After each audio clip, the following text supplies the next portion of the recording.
I had this dream that I was going to be a medevac pilot and save lives, do wondrous things. But didn't happen that way. They just sent me straight to Vietnam to be in an assault helicopter company, kind of the meat and potatoes of Army aviation back then. And so I ended up flying slicks in the 68th Assault Helicopter Company out of Ben Hoa in 3 Corps, Vietnam. And that was some very challenging flying. A lot of formation stuff, nights, awful weather.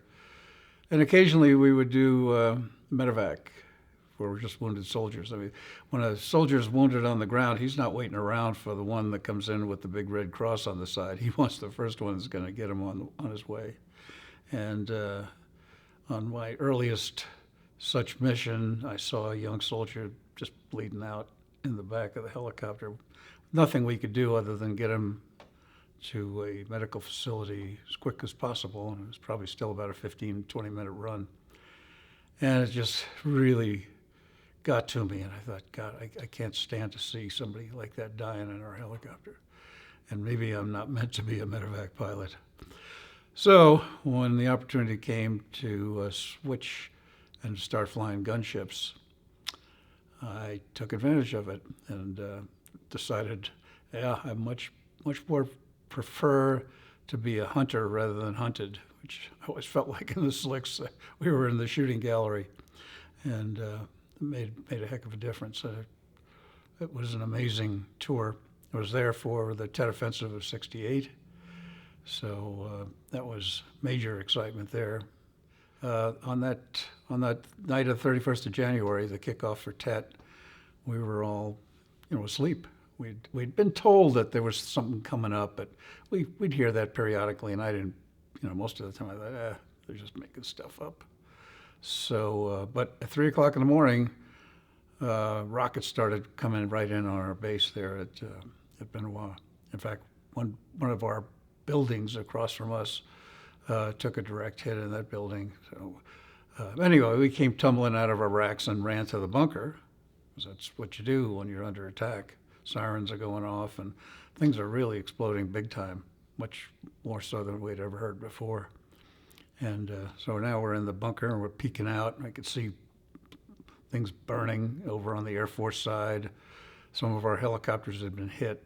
I think one of our Connex containers that was full of, I don't know, inflammable stuff, that was on fire. It was, a fuel tanker was on fire.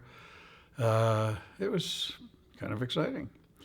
And but quickly our battalion made the decision to launch the gunships. Let's go after them. Oh, and yeah, the important thing was our perimeter had been breached. So the perimeter at the eastern edge of the Ben Hoa Air Base, which was security was maintained by the Air Force, and with some assistance from the Army, since we were a tenant on that air base.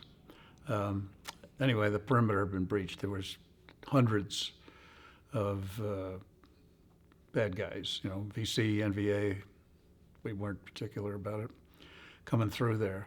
And in fact, we had one of our guys, one of our warrant officer pilots had been assigned as a liaison with the Air Force, and he was out on the perimeter when it all happened. And he was grievously wounded by an RPG round that went through the bunker where they were seeking cover. The Air Force officer that he was with was killed, and Mike was wounded, but they were able to get him to safety and medical attention. At any rate, we got to our helicopters and took off right away. So it was somewhere between 3:30 and 4 in the morning. We were in the air and right over on our perimeter. And there was a fire team from the 334th Assault Helicopter Company, or actually they called them the Armed Helicopter Company. And one of my flight school classmates was with them. I heard him on the radio and we talked to him. And he said, yeah, we're expended here. They're all in through the wire here, and we're leaving. And so we rolled in on that, and it was some might say like shooting fish in a barrel. They were just running all over the place, and we're firing them up with minigun and rockets and all the fun things. So then we were diverted to go over to Long Bin to provide similar support. We were and in the air, then we could hear radio broadcasts from other places far and wide. Here it is, 3, 4 o'clock in the morning, and we realized everybody was under attack. So it was pretty amazing. I thought, wow, this is now things are happening. In a way, it was exciting for us because instead of having to go hunting for them, they were coming to us, and that was fine. We gave them all we could. We went down to Tansanut, which was the main base there in Saigon.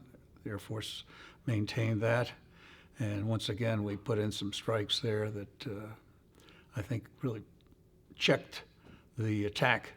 And that coupled with, mid-morning, I think the VC, the NVA realized that the big support they were expecting from the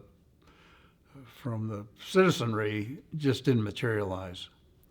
And suddenly, and we were hitting back hard, I mean, really hard. And so they started running for cover. And that whole day, we were refueling, rearming, coming back to something we seldom did. Was rearming at Benoit because we were always someplace else. So I think we were starting to run out of. Certainly out of rockets. I remember we had to put together our own rockets, bust open the cases, the rocket motors, put the warheads on them, screw them down, throw them in the helicopter. Mess hall came out with sandwiches for us, and we were back in the air again doing the same thing. It was pretty intense. The Long Bin ammo dump blew up. While we were doing all this, we were on the ground, and I remember seeing this giant mushroom cloud go up, because you see it before you hear it, light versus sound. And it looked like a mushroom cloud from a nuclear explosion. I thought, holy God, we've been nuked. Everybody there on the ramp hit the ground. And then this big blast came over us, rumble, and you could feel it. And but it wasn't a nuke, obviously. It was just an ammo dump, a huge ammo dump. And we continued running around and flying. We flew all through the next night, and we didn't get a whole lot of sleep, put a lot of time on the aircraft. But the crews were great, everybody was great, and we had 1 or 2 people who were wounded, but nobody was killed in that little period. Probably overall ran for 2 to 3 days, round the clock, and that was about it. And then went back to normal. I remember, this is funny. Gonna have some humor. While we were rearming there at Benoit, some guys came walking by, regular ground guys that we had, maintenance guys, and they had a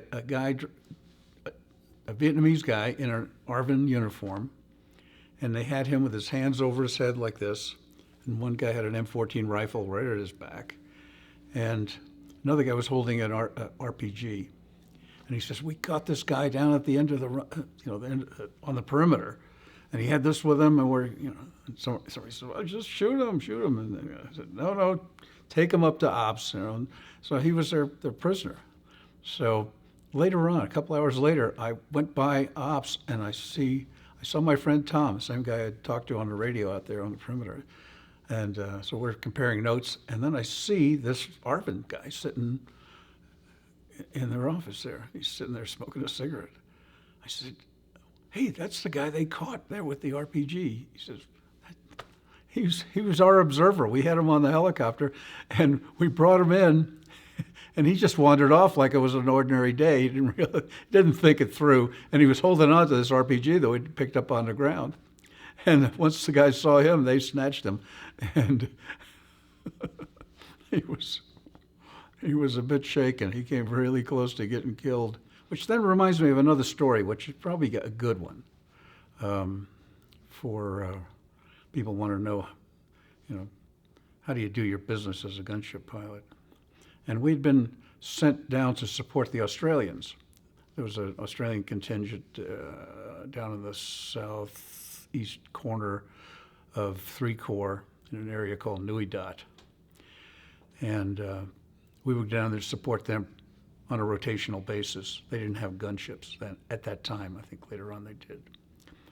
And I remember going in there, and I was the fire team leader, meaning 2 helicopters, but I'm the guy in charge. And there was an Australian major who briefed us on what they wanted us to do, and it was to kind of patrol their coastal region. And he said, if you see any boats in that water, nearby, or that little bit of shoreline that they had responsibility for, and it may have been 2 miles long or something, I don't know. He said, you can fire them up, do whatever. And I said, oh, that's kind of good, but I said, our rules of engagement require that we be under positive control. So that means I'll have to talk to you.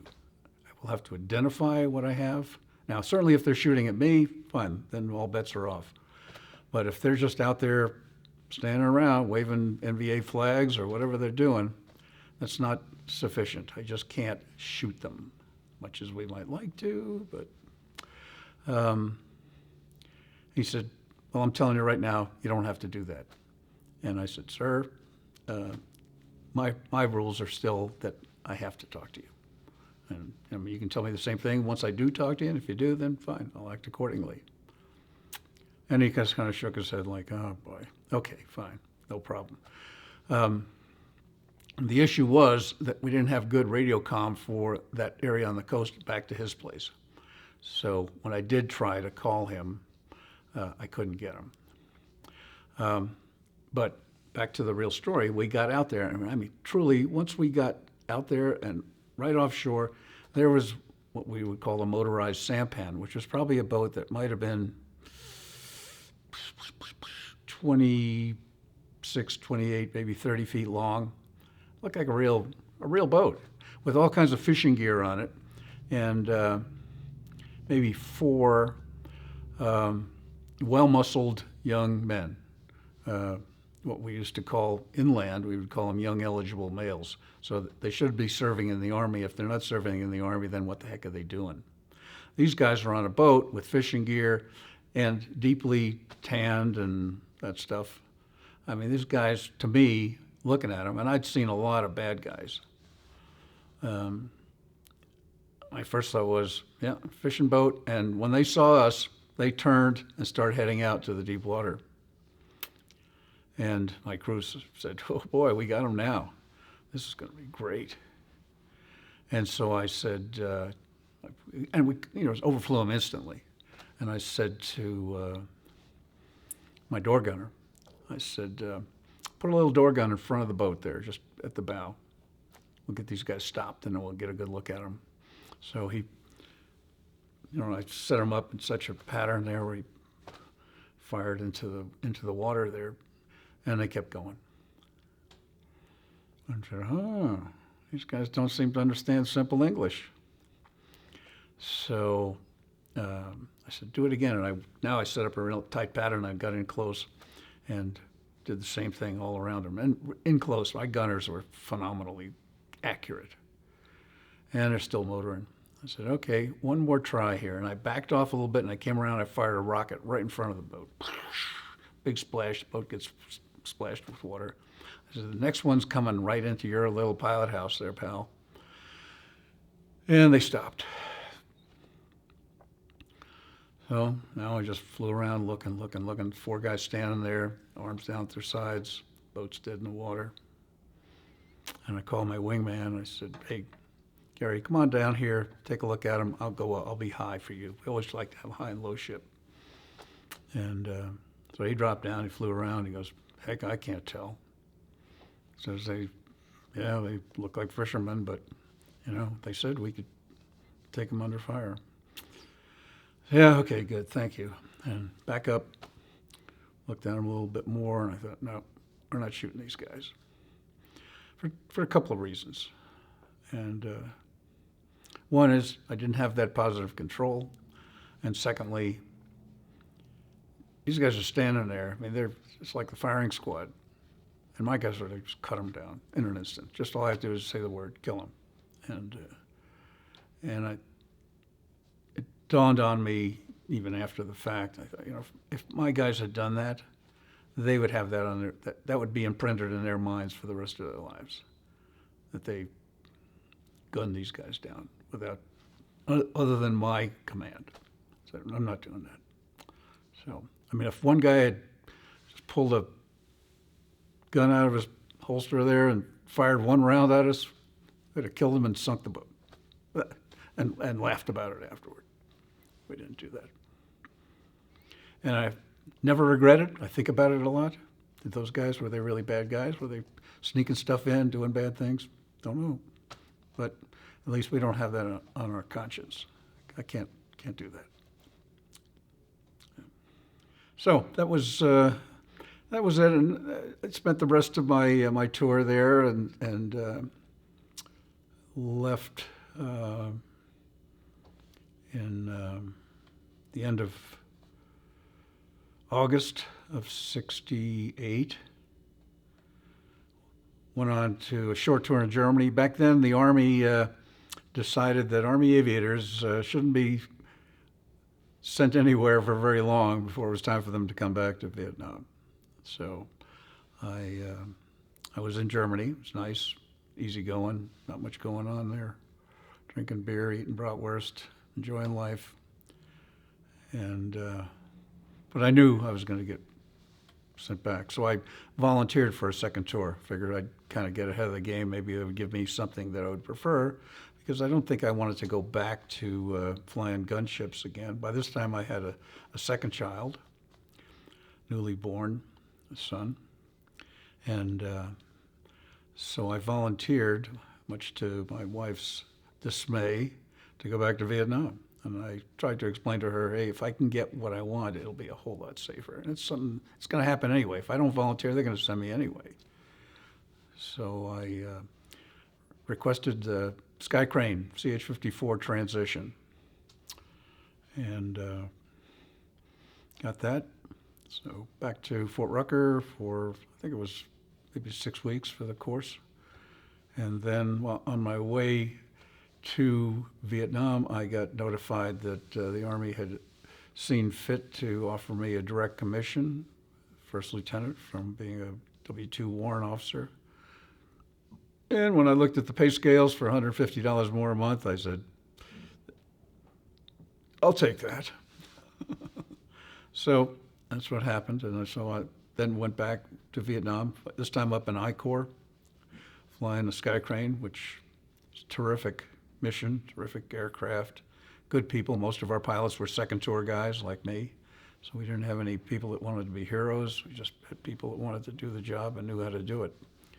So that was a great tour, but it too had a lot of exciting moments. There were some tense ones. We had missions going in to pick up downed aircraft, downed Chinooks. People used to ask me if I ever flew a Chinook, and my standard reply is, no, I never flew one, but I carried a lot of them. And we did that. Covered other aircraft, Army Mohawks, covered that. Hauled lots of artillery, lots of other supplies, engineer equipment, and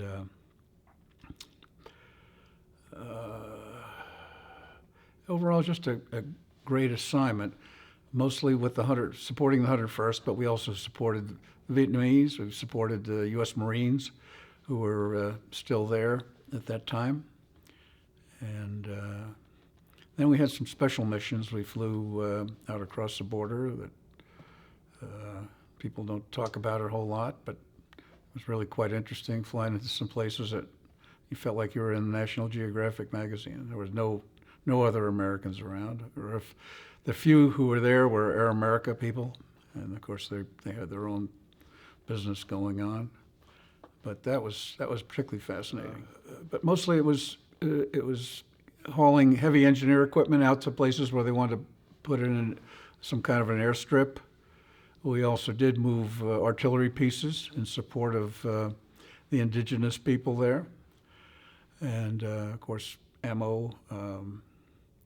We also recovered. This is interesting. When one day I was getting ready to wrap up and head back to Thailand to where we were based during those missions, and I was asked if we could pick up a Chinese 122 millimeter howitzer. And I said, "Gee, I don't know. I don't know what's a weigh. I mean, that's a standard line that any heavy lift people, Chinook people, they got to know what the weight is. Yeah, so I can do my flight planning." And I said, "Don't know." And I thought, well, 122, we call 155s, can't be a whole lot different.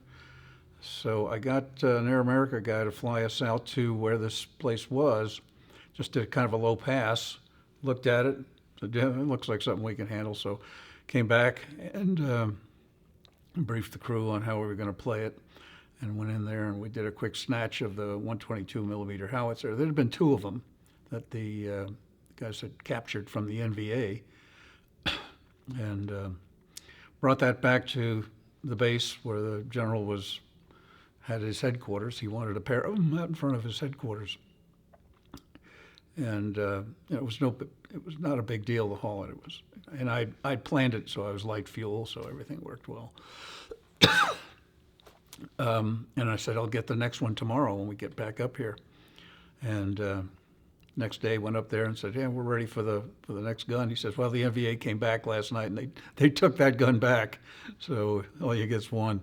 So that was that. Oh, and then of course the Lam Son 719, which was the big operation that was intended to show that the South Vietnamese Army was capable of operating fully on its own without U.S. military assistance directly with their ground elements. However, the U.S. Army and Marines to some degree, and I guess the Air Force too, provided air support for them when they crossed from Khe Sanh into Laos. And that operation ultimately was not meant to succeed. And people said that, stories I've heard was that, the North Vietnamese already had information on it and were prepared for it. So the surprise element just didn't pan out. And but we hauled a lot of stuff in there, and we hauled stuff back out when we finally decided to clear out of there. So we took 155s out. We took some of their other heavy equipment out. But that was a fascinating little period of time there, several weeks. One of the things we did that was, I think, was pretty darn amazing, was picking up a Marine CH-53, which is pretty much like the skycrane, except that it has a full fuselage on it. And they had one that had a bad experience during attempts at rescuing Vietnamese troops, civilians, following some heavy flooding that was down south of Marble Mountain. And in the process, I guess they knocked the tail rotor off the helicopter while they were hovering around, and then the thing started going crazy and it laid down on its side. I think one Marine was actually killed in that accident.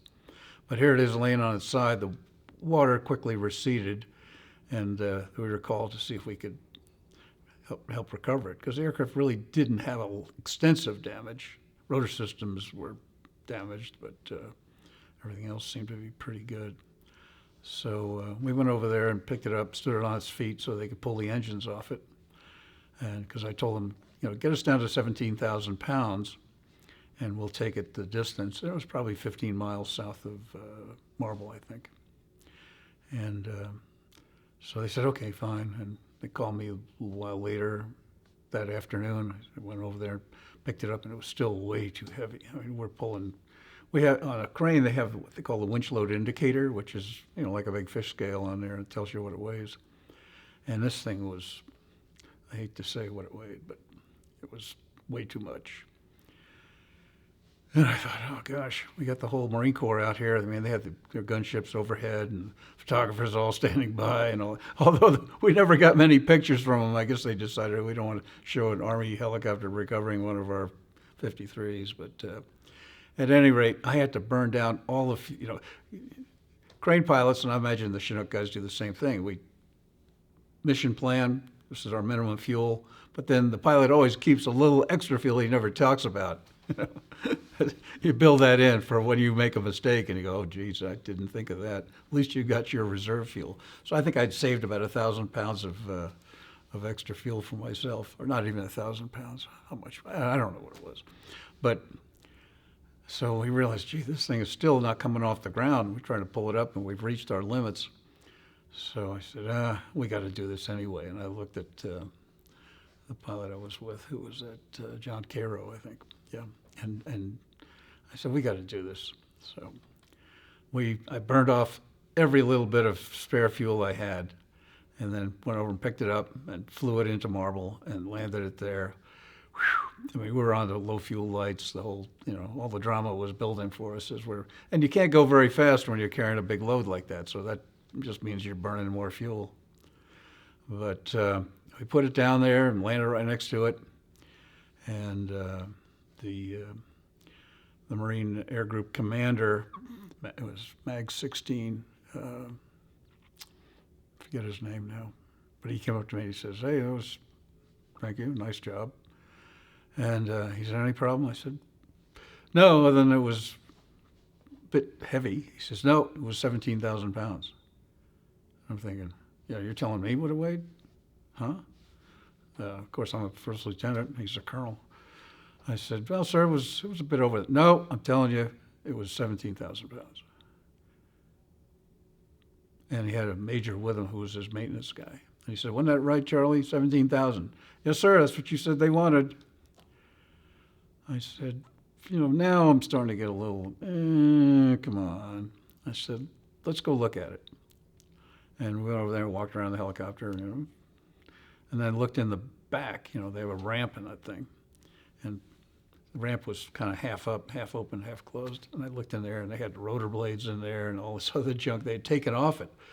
So I think maybe that's where the over 17 came from. So they probably, and I'm not certain, and the Marines will probably kill me for saying this, but I think what they did was they calculated, what do we take off this thing to bring it down to 17?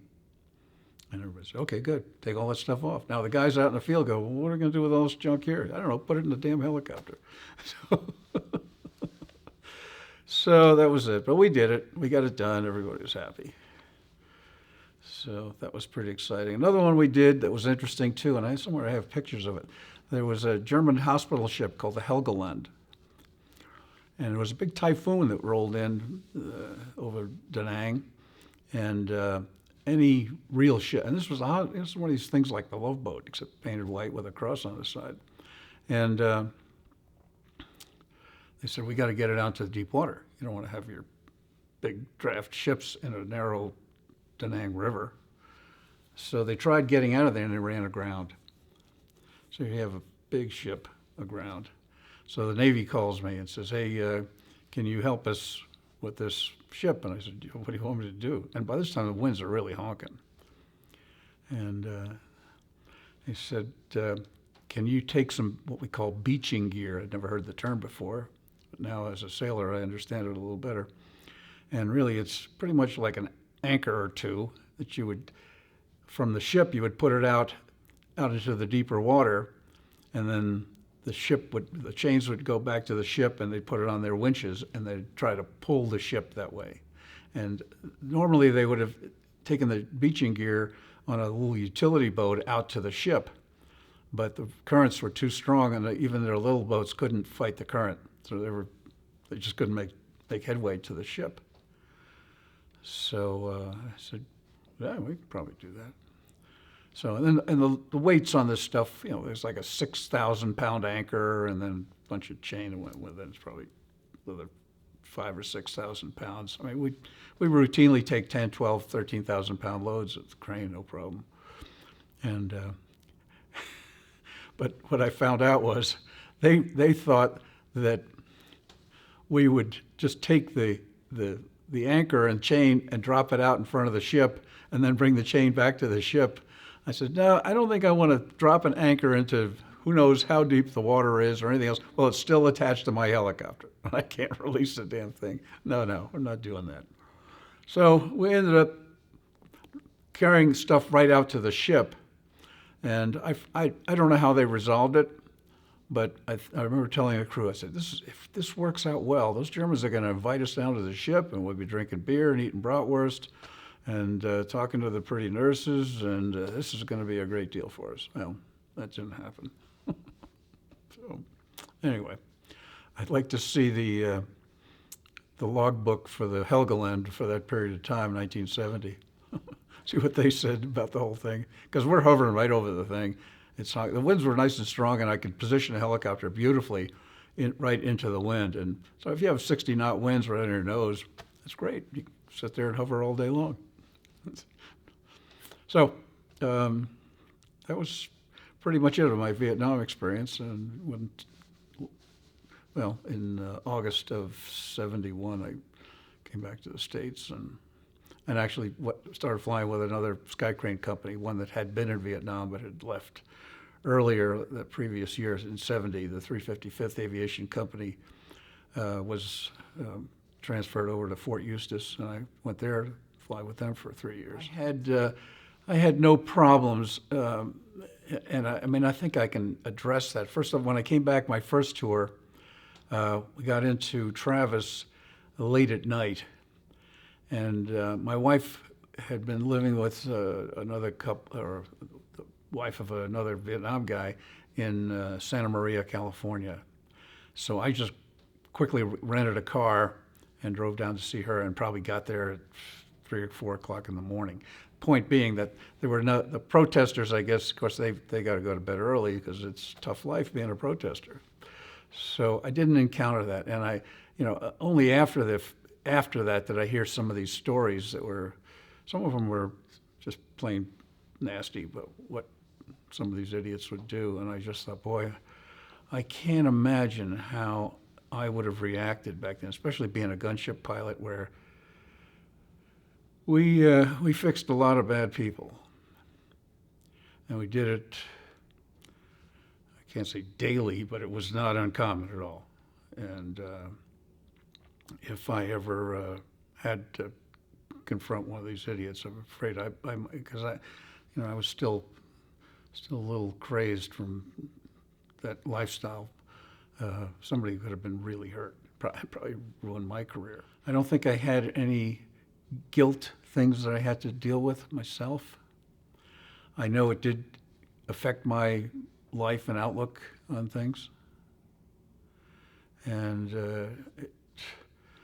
I think my son made a comment when he was very young. He says, "You never get excited. You never let go."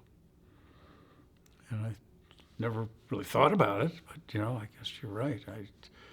It's not like I'm having fun. I don't know how to have fun. That's not entirely true. Yeah, I know how to have fun, but for the most part, I think I'm pretty staid in the way I deal with things. Don't get excited. Don't panic. Don't act like a lot of other people. And it probably the first tour was pretty profound. It was I was still young. I was out of college, and I was older than many of the guys that I flew with, and certainly than our young soldiers in the back. But that certainly did affect me. Well, if you're going to want me to say, oh, it was all a total waste and it was horrible and all this stuff, certainly any war is a waste. We went over there I certainly did. All of us went over there with the intentions of helping this beleaguered country, South Vietnam, at the invitation of the government of South Vietnam. And, we thought we were just doing what needed to be done. Because I know my friends there too had a similar reaction, that the South Vietnamese army didn't have the same enthusiasm in doing the job. But then some of us made that observation that, we're going home in a year. They're staying here. So whatever it is, they've got to live with it. And And I can remember thinking to myself too, maybe these guys need a little communism to tighten them up, because they just don't seem to have the same drive to protect their own assets. And some of that too may come with the fact that, hey, these Americans are willing to do it, fine, kick back, let them do it. They're willing to sacrifice themselves and deploy their resources, their people, their soldiers, our American soldiers. So I think by the time I left my first tour, I thought, enough of these people. We've done the best we can for them. They're going to have to do it themselves. My second tour, I think we saw some real improvements, even with the South Vietnamese that went into Laos during Lam Son. But those guys got overwhelmed. I mean, they were just, at some point you got to kind of cut your losses and run, and which is what they did. They were pretty enthusiastic at the onset, impressive. They look good. But the heart of the soldier is still what rings true when it starts getting ugly. And I think everybody was surprised at the resolve of the North Vietnamese to prevent that incursion through, to cut the Ho Chi Minh Trail. So the North Vietnamese had more drive, probably had a little more intelligence, which enabled them to do what they had to do. I think if we'd had American forces doing it right there, we'd have pushed through it, and that would have been a success. But the political pressures were such that we couldn't put Americans on the ground over there. It's a terrible way to fight a war. I certainly would hate to see, my son, my grandsons being put in a condition like that. And I think, I was, of course, I paid attention to the Desert Storm adventure there, and it seemed like we went in there full force, hit them with whatever you got, and keep the politicians out of it as much as possible, give us a goal, tell us what to do, we'll do it, and then take us out. Don't make us hang around here, because things only start going sour when there's that indecisive actions